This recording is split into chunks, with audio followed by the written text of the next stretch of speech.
Hello and welcome back to another episode of Critical Reactions with your host Bryan. We're going to wrap up today with a special selection, which is where one of you tell me exactly what it is I need to check out. Although today is a little bit of a creator request as well. Ryan from the band Glass Lungs contacted me and asked me to check out the song Misery. The band is self-described as having inspirations emboldened by the dreamy, ethereal textures of shoegaze against the somber yet colossal assault of doom metal. Alright, so let's dive into that. I'm expecting something in the doom gaze area of writing. Let's see what's going on with Misery.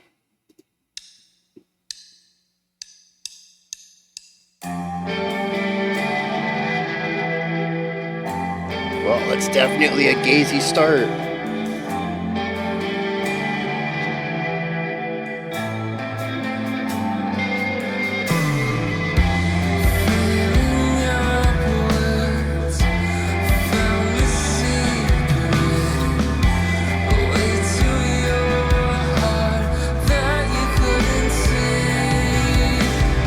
Okay, so like some alt-rock forward-placed vocals too.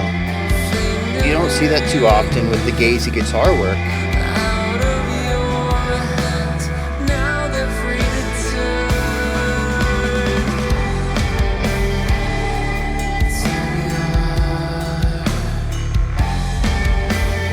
Yeah, dude. Just based off this opening, I could already see this on the radio.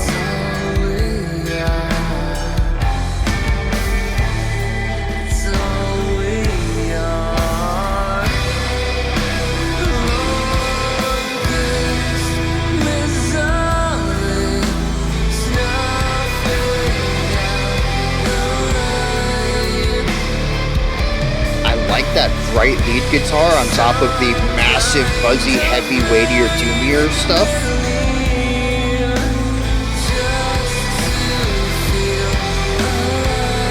And the way that it plays around the, rhythmically around the vocal work. That's solid.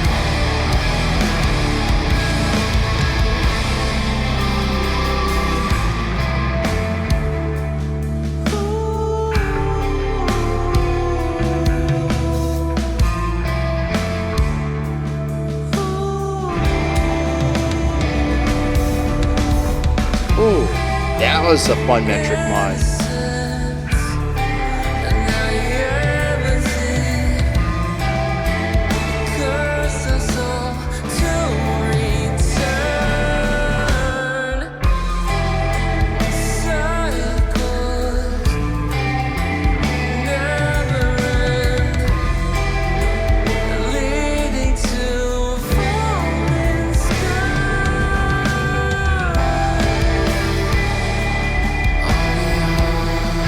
Okay, that's wild. I swear there's a 9 pulse in here. We're in 4/4, but the drummer, he's playing around with some really interesting polyrhythms.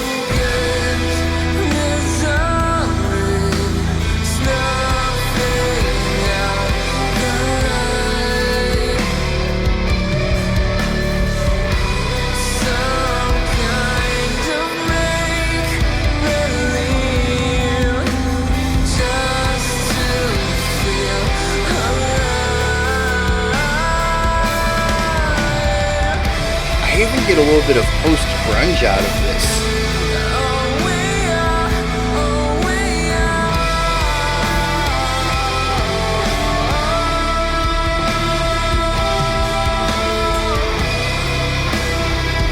Yeah, the vocals holding out that note, allowing room for the lead guitar to take those, to play that lick around it. Yeah, dude. Harmonization on that guitar too.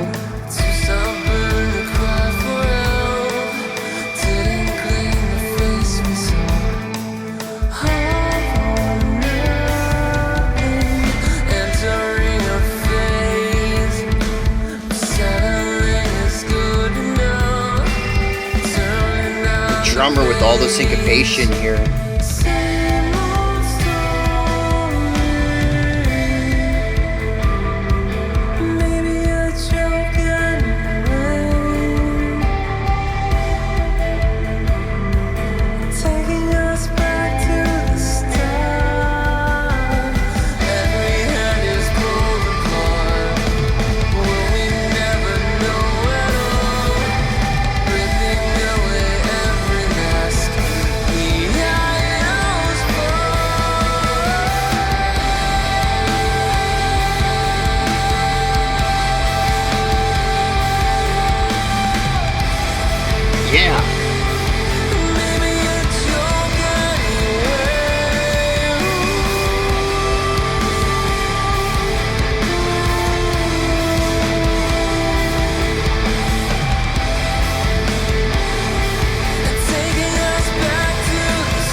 Yeah. Failing no words, found a secret way to your heart. Couldn't see it all for nothing now.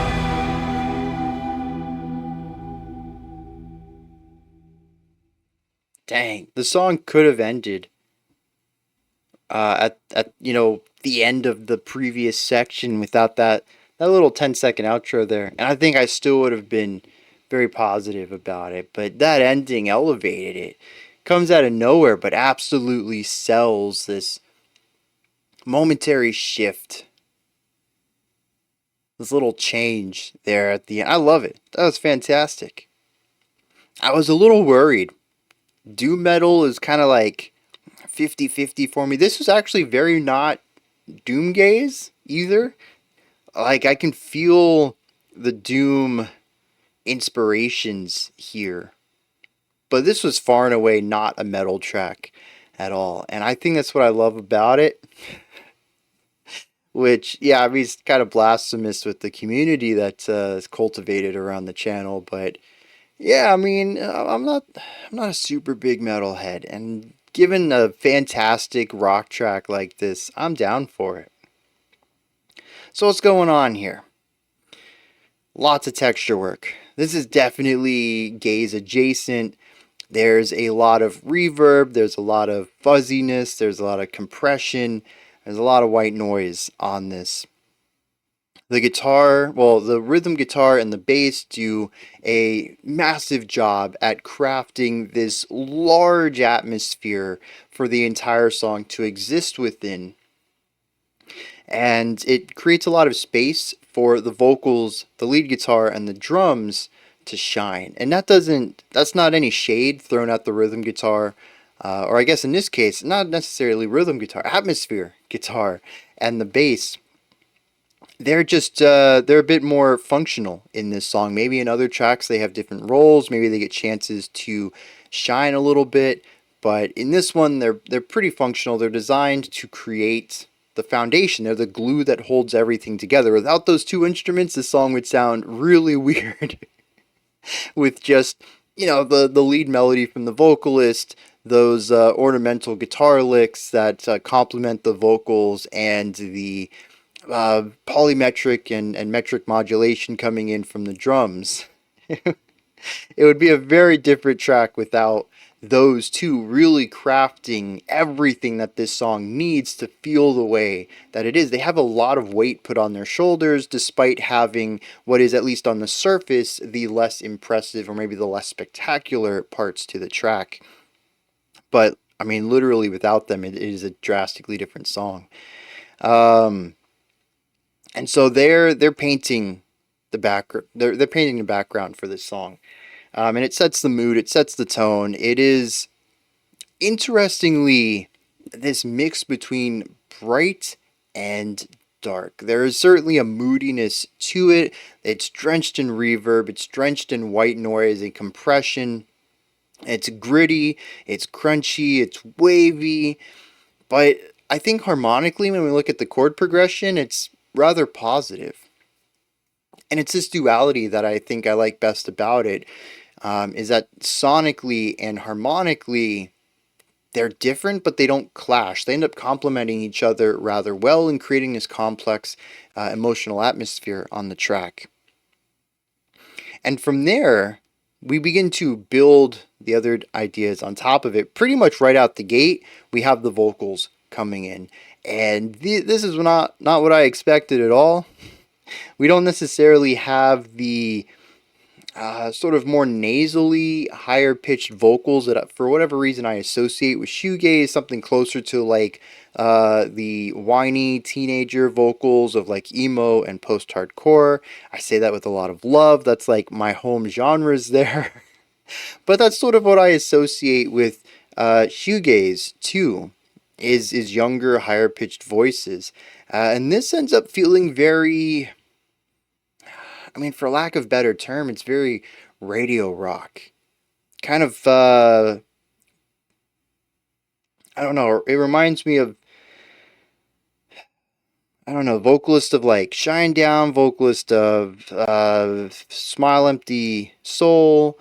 It's just, it's not necessarily that it doesn't stand out. I just hear a lot of not necessarily inflections or timbre elements, but it's more about how the melodies are crafted, the range of the vocalist. A lot of this just feels very similar to stuff I would hear on the radio.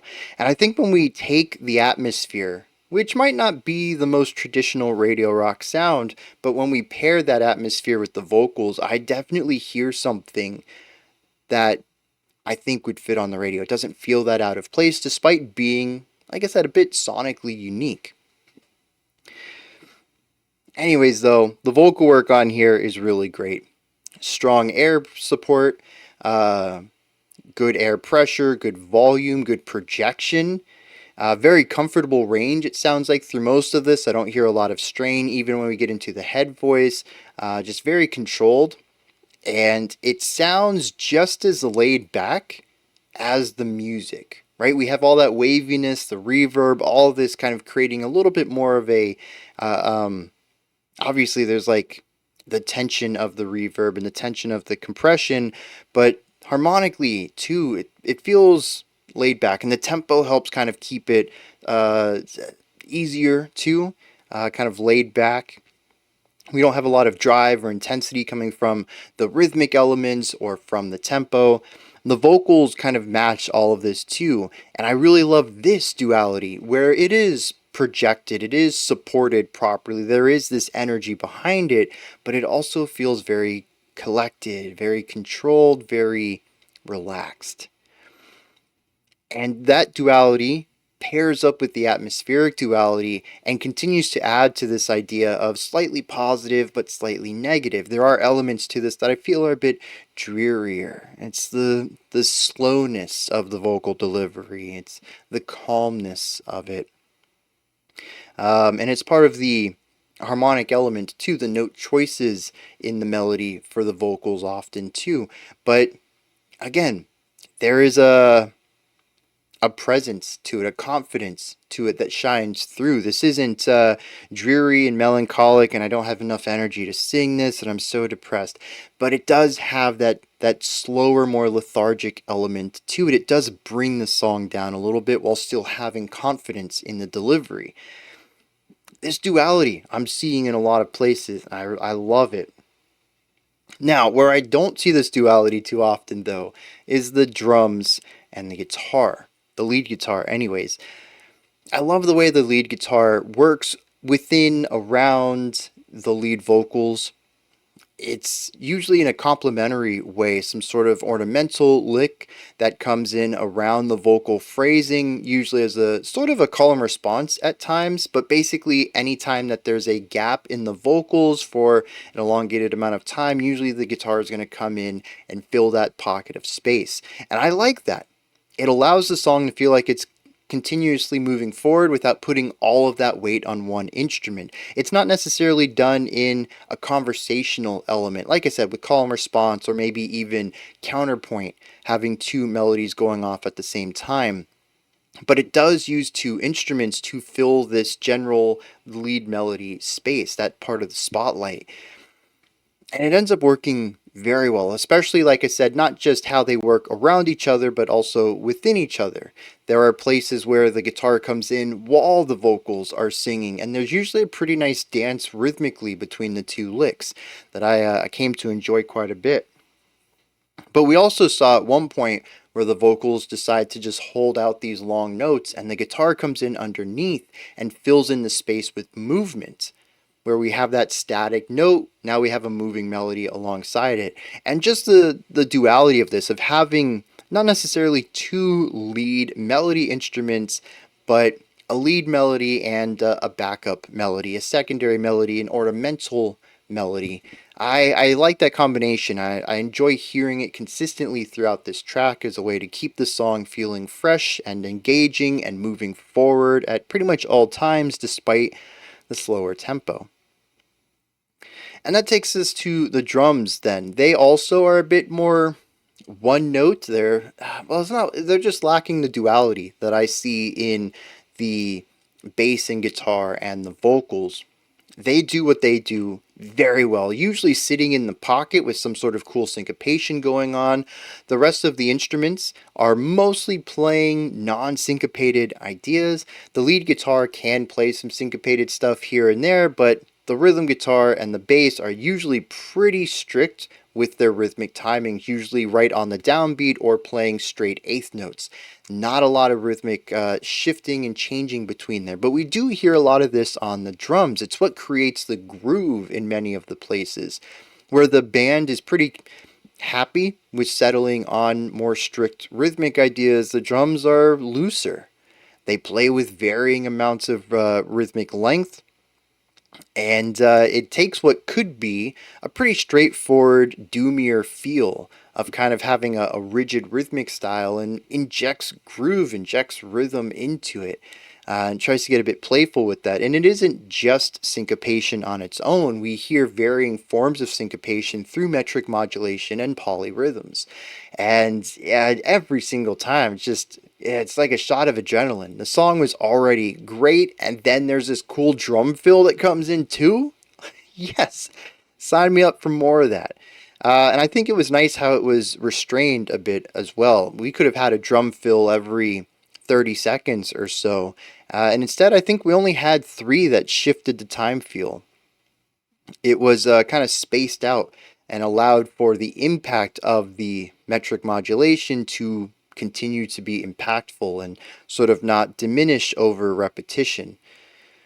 So I enjoy all that. I think from a purely technical perspective, this song is really well done, and from a more subjective perspective, I enjoyed my time with it. I haven't heard of this group before, but definitely going to be checking out more from them. And of course, there's the ending, which I've already gushed about. That is just a fun little way to kind of reduce the energy even more, to have that moment of silence, allow the reverb to sort of decay on every instrument, and then come in with something very chill and relaxed and even more reverbery than before. Just a very cool ending. So I'm on board with this, and I'm glad there aren't any harsh vocals too. Like, I don't mind a couple here and there. You know, if this is something y'all want to do, I mean, don't try to appease me, right? I don't know if y'all are if the band's watching this, but I mean, if the vocalist wants to throw some harshes in there, if y'all want to do a full harsh album, whatever. You know, make art that you want to make. I'm just some guy, but I really appreciate the all clean vocals on this. I think that's just because I don't get a lot of that on the channel at all, so this is very refreshing for me. But yeah, I mean, y'all genre dropped doom metal, and I was like, oh, geez, it's gonna be doom gaze. It's gonna be heavy. It's gonna be fuzzy. There's gonna be lots of growling, and I got none of that. Just a really great subversion of my expectations here. So yeah, had a lot of fun with that. Let me dive into some lyrics on this, and then we're gonna wrap this video up. All right, we have a narrator who feels like they are constantly in misery. They even call it the longest misery, and that they have difficulty trying to find any sort of positivity. The chorus says, longest misery, snuffing out the light, some kind of make believe just to feel alive. Now, I think this is interesting because I think there's two ways to read it. That feeling alive would be the opposite of misery, it would be joy, it would be happiness, and that they need some kind of make believe, some sort of lie, some sort of non-reality in order to find that the reality of the situation, the truth of their existence is just misery. But I think the other reading of it is that the misery brings out a type of living, that the misery itself is some kind of make-believe just to feel alive. Because I kind of want to read the whole stanza as a continuous thought. Longest misery snuffs out the light, some kind of make-believe just to feel alive. The longest misery does snuff out the light. It is some kind of make-believe, and it does make me feel alive. Sort of a, dang, what is that mathematical property? When you apply one thing to everything else because it's outside the parentheses, why can't dang, man, it hasn't been that long. I should be able to know this. Uh, Anyways, so that's kind of how I feel about it. Like, misery is the idea that is tacked on to every other statement. But I don't know. I also think that the inversion there in the last couple of lines works too. That if misery is everything, if it snuffs out all of the light, then we need some sort of make believe just to feel alive. But the lyrics are just a little vague. It allows for both readings. So, anyways, that's how the person feels, though. Just negativity all of the time. Later on in the song, says, locked inside another cell, I'm too stubborn to cry for help. It says, so I enter a phase where everything is good enough. Just turn another page. It's the same old story. Maybe it's all a joke. Anyways, taking us back to the start. This idea of feeling like you can't have happiness, so you might as well just settle for fine. It's not great, but it's not misery either. It's better than nothing. What I find interesting then is the first two stanzas. Our first verse of the song says, failing upwards, found a secret way to your heart that you couldn't see. So failing upwards is being rewarded for failure, making mistakes, and somehow being in a better place than you were yesterday. Rising the ranks, promoting through life, but you haven't really accomplished anything. Somehow things just keep falling in your lap. So found a secret way to your heart that you couldn't see. This is a very cool set of lines. It basically says that I have discovered a way to make you love me, even though I have done nothing that should make you love me. Basically saying that this relationship, this love that the narrator has earned, is entirely through deception. But what's interesting here, I think, is not so much about the wordplay, which I think it is very elegantly written, but I think it's more about whose perspective is this from? If the entirety of the song is from the perspective of a narrator who feels like they are in constant misery, it would make sense to me that the person who fails upwards, who finds a secret way to the heart, would be somebody who intends to hurt the narrator. But the way that I feel this is written is from the same perspective as everything else, which means that they deceived someone into loving them. They deceived someone into opening their heart to them.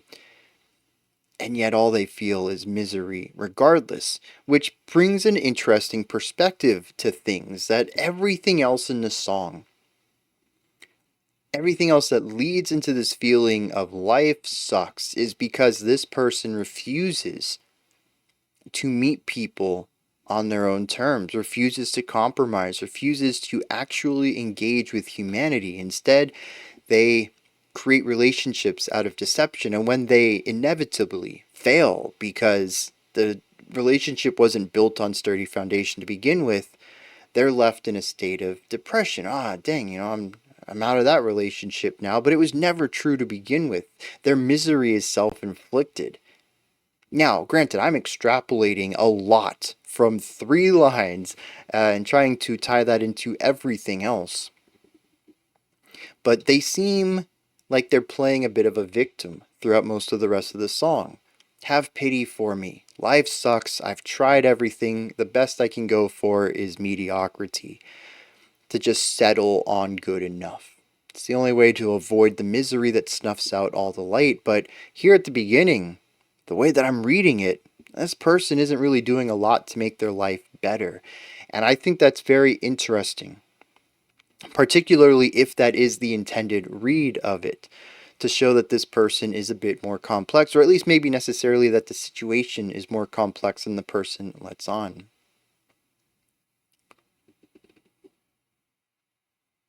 At the end, though, says every hand is pulled apart. Will we never know at all? ripping away every mask, the idols fall. And this seems to be a little bit within the realms of what my interpretation is and a little outside. The idea of ripping every hand apart kind of makes sense with this concept of human connection. But my interpretation of the narrator is that they've never really tried for legitimate human connection. They've only ever deceived their ways into people's hearts. And so the idea of pulling every hand apart seems like something that they would kind of be on board for, to separate everyone so that there is no human connection at all. But he says that we'll never know if this is what happened. Every hand is pulled apart. Will we never know at all? That question, I don't know what it relates to. And he says, ripping away every mask, the idols fall. So he basically says that if you could see everybody's true self, that nobody would be put on a pedestal. Now, I don't really know what that has to do with everything else in this track, other than maybe the fact that the narrator is kind of sour about human connection in general, basically saying that if everybody knew who everyone was, then you'd see that everyone else is just like me.